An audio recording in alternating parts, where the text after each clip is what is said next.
What is up guys, Dzeeff here, and I have talked about Frog the Jam a lot on this channel over the years. This card's name has a hilarious story. So in the OCG, this card's name did not have the word frog in it, but that didn't really matter way back in the day, so when they printed it in the TCG, they called it Frog the Jam. Little did they know, eventually we would get frog support cards, but Frog the Jam wasn't supposed to be a frog card in the first place. This meant every frog support card had to specifically mention they didn't work with Frog the Jam. So Frog the Jam has been a meme for a very long time.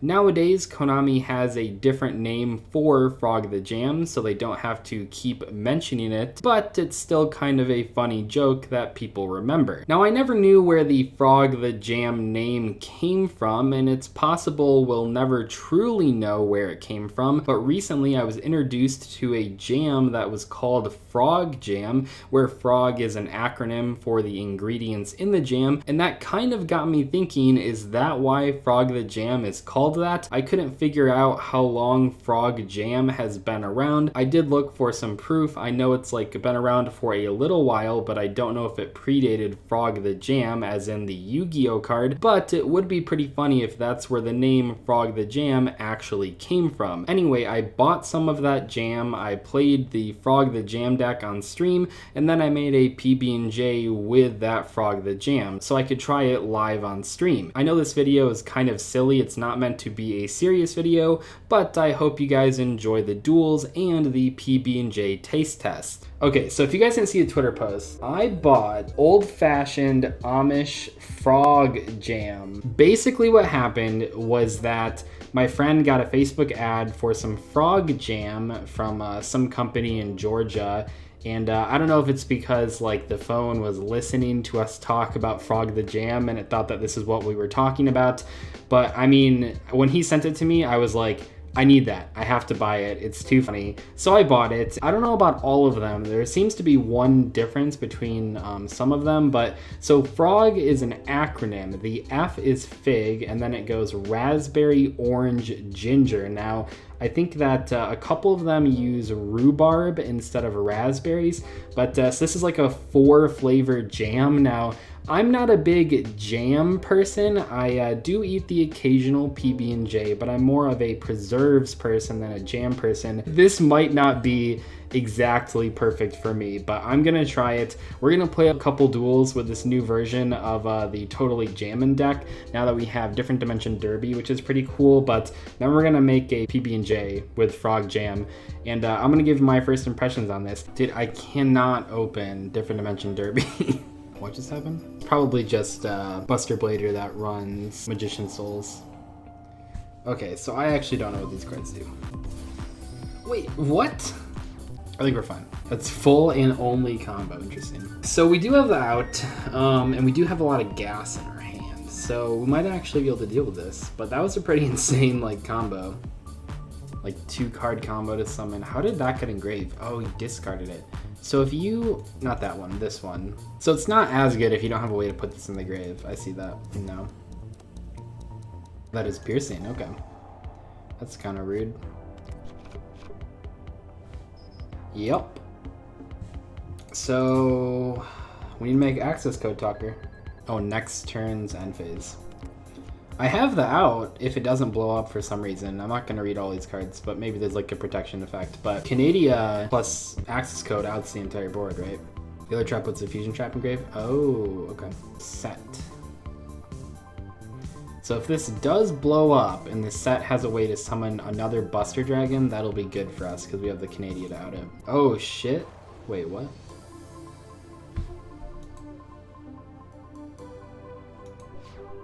Because it was gonna blow up, so you might as well. Okay. So I'm guessing he has another way to summon Buster Dragon. I bet that's another trap. But wait, to summon another Buster, he would need like another card to discard. Let's see if this baits anything. Put the Ronin engrave. Bounce back. Special. Man, back when Swap Frog used to be able to bounce multiple times, those were the days. That's so crazy to think about in hindsight, that you could bounce Swap Frog like as many times as you wanted, as long as you had waters to keep special summoning itself. Like, that's so crazy.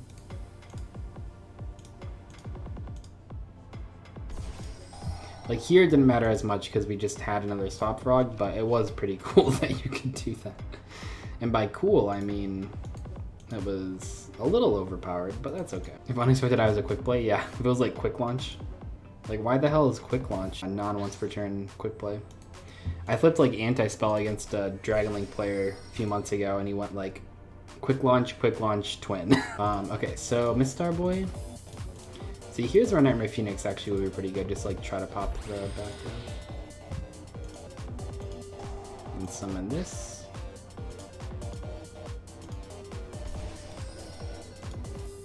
And then go... Oh, we don't have any Link 3s. That kind of sucks. Link Spider is actually a card that could be good here. Just once I can summon it. Just puts an Earth monster in the graveyard to banish. Do these like do anything? Should I be reading these? I feel like they probably don't do anything, so. Can I just like OTK with Boral Sword instead of what I'm doing? Maybe access code is just safer. You know what I mean? Like, why am I summoning access code talker? The Frog the Jams are not frogs for Rodent Totem. It's so hard to like keep track of.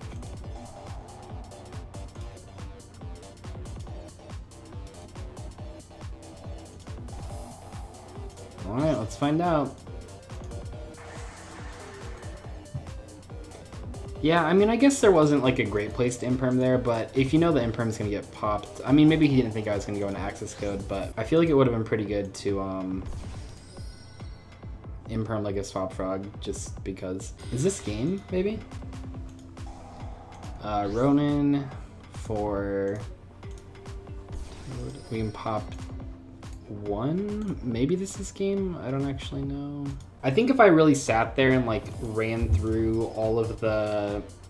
Because the sequencing there was important for the Rodent Totems. You gotta have like the Rodent Totems in the graveyard at the same time that frogs are in the graveyard to banish. I mean, we had a lot of frogs though, but I feel like I could have just gone Boral Sword. I was just a little afraid to go Boral Sword and then Toad, because if the back row was anything relevant, I wouldn't have had a great response. Where this access code play is a lot safer, and I mean, it's probably gonna win, right? Like, I'm gonna have a negate and a flip face down. He's gonna have 2 cards in hand, so it's probably okay.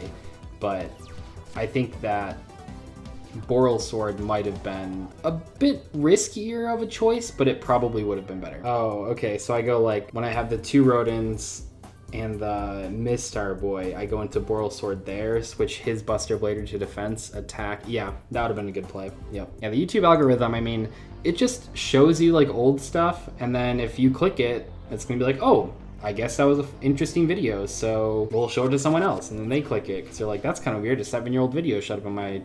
Like, I feel like that's part of it, right? A 7-year-old video shows up in your feed. How can you not click that? That's hilarious. And then all the comments are, wow, this video is 7 years old. That's kind of cool, right? That's hilarious. All right, we're just gonna have to hope that the impermanence gets in there. All right, let's go for the spinny. Looks like he's not going for Balinks, right? For the Stalio. Stalio happens to lose to Infinite Impermanence. If he doesn't have, he probably has some extender to make a Sunlight Wolf, but if he doesn't, he pretty much just passes here because the Stalio can't be turned into Balinks. Of course he has Buffalo. Oh well. Wait. Yeah, he didn't have a discard. Wow. So he's just... Wait, he put Gazelle back? What are you doing? He must have Rage to be doing this? I don't know.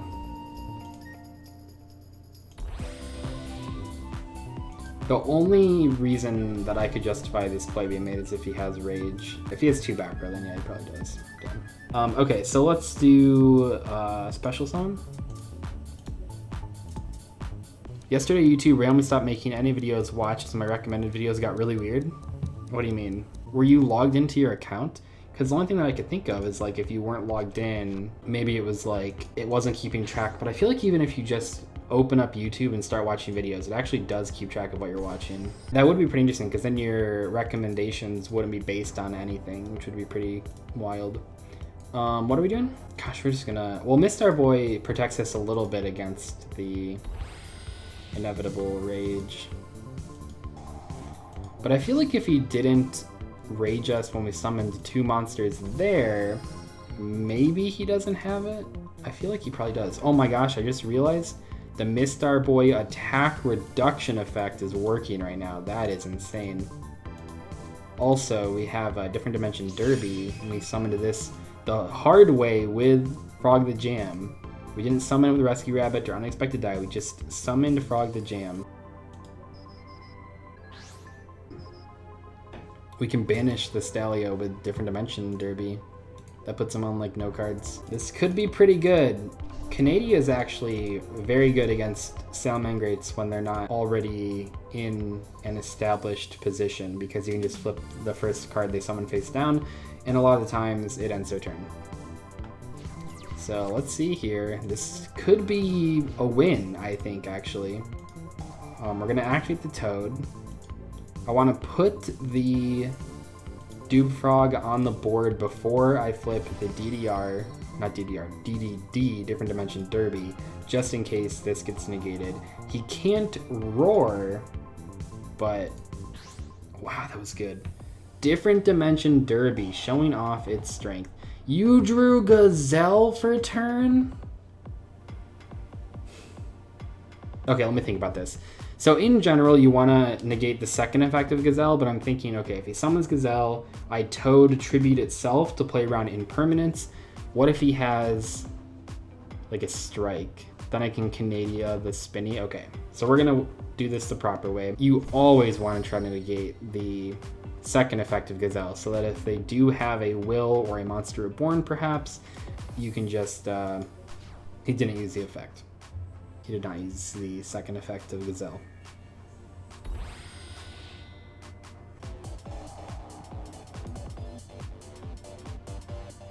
Summon to this zone. Fuck. That is such a good play around. And I have to Canadia this, unfortunately. There's no other point to even use Canadia after this, because he just makes the Sunlight Wolf, puts the other one back for Jack Jaguar, adds Gazelle. There's no point. This will at least rob him of the Sunlight Wolf, adding back Gazelle, which is good for us. It's good for us. What can I activate? Oh, should I play around Imperm? I think I will. That's fair. I think we're still in an okay spot. What I was gonna say though, also add back Frog the Jam, best target right there.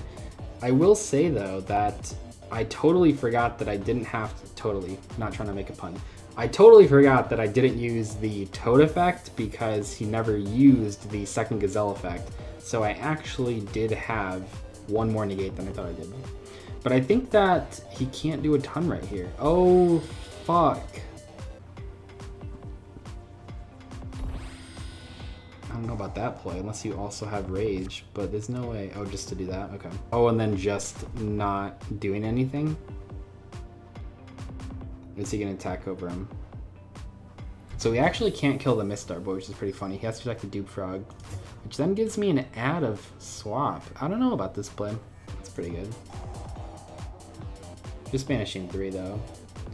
Never summon that. Never summon that. Probably don't need Downerd. No, we want another water. I had to like really think about that for a second, like what we wanted to do. So summon that and then go for Frog the Jam. I just thought I summoned that to a Sunlight Wolf spot. This is like not terrible.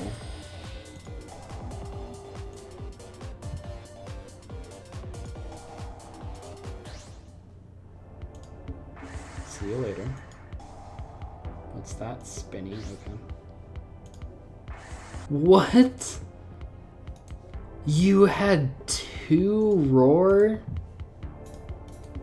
Why did he not use that on the previous turns? I don't know. But what a baller, 2 roar. Jeez. Like, he let a lot of stuff go through. Oh, that's kind of cool. Is that better than Mistar Boy? Yes, because this actually gets me into Toad. So it just puts a free 2000 attack monster on the board. Oh, I can even do that. That's pretty funny. That's my boy right there. Frog the Jam.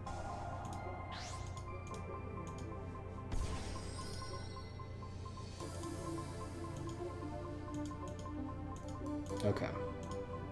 Sorry, this turn was like a little bit more complicated than I thought it was going to be. So we'll attack over. And then attack. He banishes Balinks. Attack again.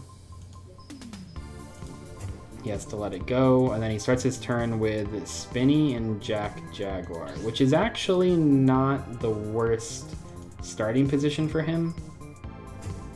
Oh man, this is a tough call. It looks silly, but yeah, so he has a Balink still in his extra deck, and by leaving him with Spinny on the board, he can actually go flip summon Spinny, make Balinks, special Jack Jaguar, make Sunlight Wolf, make second Sunlight Wolf, add back Roar. I think, as crazy as this looks, access coding Spinny by banishing itself is worth it, because now he has one card and we have a Toad negate. So I think this is the right play. That looked really weird. I think that was the play to make. Yeah, so he has to set a monster to do this. Summon Rodin. Make Mistar. Activate Toad, add back. Wait, did I normal summon? I don't think so. Yeah, I didn't. So add back Frog. Use Ronin, banish this. Special. Summon. Make Toad. Actually leave the Frog the Jam on the board. I summoned these to the absolute worst possible zones, by the way, but it's fine. Technically, though, I should have. Is this Gamify? Oh, that is game, right? There's no way this has more than 1900 defense. Wow. This was a crazy duel. I'm actually really happy we won this one against Salamangreat going second. I mean, I feel like he kind of misplayed with the Roars earlier by just never activating them. But, man, still a very fun game. Wonder what happened with the Roars, though. I got all the necessities here to eat Frog the Jam. Okay, first we need the bread. I could toast this, but I'm not really a jam on toast person, so I think that I'm just gonna make a peanut butter and jelly and give it a few bites, maybe? I'm a peanut butter first person. Who are you guys? Do you do the jelly first or the peanut butter first? I'm really a peanut butter first person, and I don't know why. I don't know what philosophical differences there are between peanut butter first, jam first. This is my very first time trying out this new Frog Jam in honor of my favorite Yu-Gi-Oh card. It's so hard answering the like favorite Yu-Gi-Oh card question because I have so many answers. Like if we're talking about like favorite competitive card or just like card I've used the most times, it'd be like Meloseek, right? That's like my favorite card to use in the game. Like Frog the Jam is like one of my favorite meme cards, and Brilliant Fusion, of course. So here's the old-fashioned Frog Jam, F-R-O-G, figs, raspberries, oranges, and ginger. I don't think this is gonna be good. Before I opened the jar, I was thinking like this would be really good. Like it sounded good, but seeing it on the sandwich, I'm really not thinking it's gonna be good at all, actually. Why am I so nervous about this peanut butter and jelly? This is like the most nerve-wracking peanut butter and jelly experience I've ever had in my life. Okay, here we go. Frog Jam while playing Frog the Jam.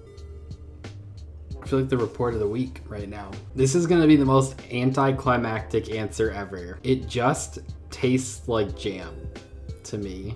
I know, that sounds so dumb. The fig is probably the most prominent flavor. I don't know, I can kind of taste the orange, but the ginger and the raspberry are not really there.